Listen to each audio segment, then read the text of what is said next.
should agree with. That should not be political. Now with Judge Moore, unlike everyone else in the media, I went right to the source. I interviewed him. I went through the Washington Post allegations methodically, point by point, through each and every allegation in the Washington Post in that piece, and I let him respond. Shockingly, for the first time in my life, even liberals praised that interview. Rarity for me. And for me and so many others, it is because what happened in that interview, it did raise new questions. And then came the issue of the yearbook that allegedly shows Judge Moore's message to one of his accusers. And that is why, for the sake of the people of Alabama last night, I demanded answers. They deserve them. Those people of Alabama deserve them before an election. And today, we got the answers to the questions that we asked. Let me give you Judge Roy Moore's attorney. He did a press conference and questioned the validity of the yearbook signature. He said it could be forged and demanded a forensic analysis. Well, I spoke to a forensic analyst on my radio show today, and he said they will be able to tell if the ink is fresh or not, and they will be able to look at comparisons to his handwriting then and then that yearbook and determine if it was his. Judge Moore, today, late tonight, released a letter to me. Let me read it to you. I'm going to read it in full. I think that's fair. Dear Sean, I'm suffering the same treatment other Republicans have had to endure. A month prior to the general election for U.S. Senate in Alabama, I have been attacked by the Washington Post and other liberal media in a desperate attempt to smear my character and defeat my campaign. Over the last 40 years, I've held several public offices, including Deputy District Attorney, Circuit Judge, Chief Justice of the Alabama Supreme Court. In addition to running 5 statewide and 3 county campaigns for public office, I have been involved in 2 major controversies that attracted national attention, one about the 10 Commandments, the other about the sanctity of marriage.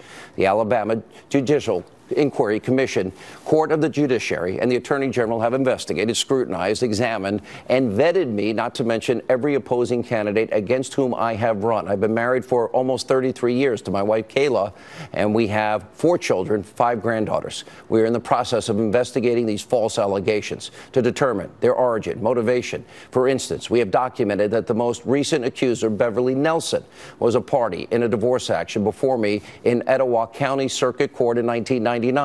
No motion was made for me to recuse. In her accusations, Nelson did not mention that I was the judge assigned to her divorce case in 1999, a matter that apparently caused her no distress at a time that was 18 years closer to the alleged assault. Yet 18 years later, while talking before the cameras about the supposed assault, she seemingly could not contain her emotions. My signature on the order of dismissal in the divorce case was annotated with the letters D and A, DA, representing the initials of my court assistant.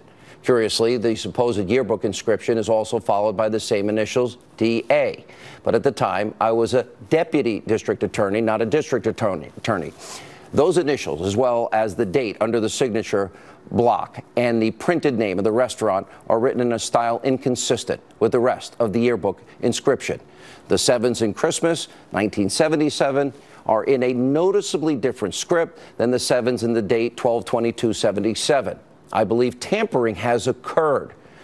Are we at a stage in American politics in which false allegations can overcome a public record of 40 years, stampede the media and politicians to condemn an innocent man and potentially impact the outcome of an election of national importance when allegations of events occurring 40 years ago and never before mentioned during a 40-year career of public service are brought out and taken seriously only 30 days before a critical election?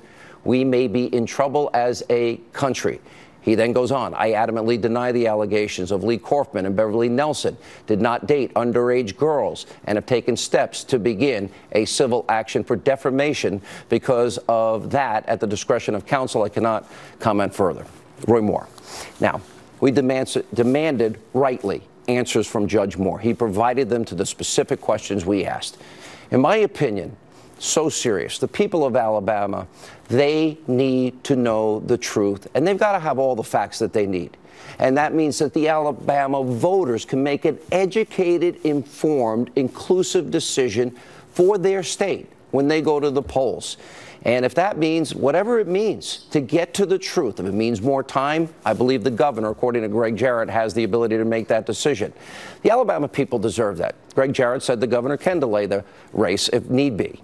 Now, the people of Alabama deserve to have a fair choice, especially in light of the new allegations tonight. Now, we have told you everyone's point of view. The accusers continue to have an open invitation to come on this show and share their story. At the end of the day, I want to tell you something. I lived in Alabama. I enjoyed my time in Alabama. And I know these people. They're smart. They're great Americans. God, family, faith, country. And I am very confident that when everything comes out, they will make the best decision for their state. Shouldn't be decided by me, by people on television, by Mitch McConnell, Washington, talk show hosts, news people. One more thing. There's a report, by the way, of sexual misconduct in Congress. I'm demanding tonight. They paid $15 million a year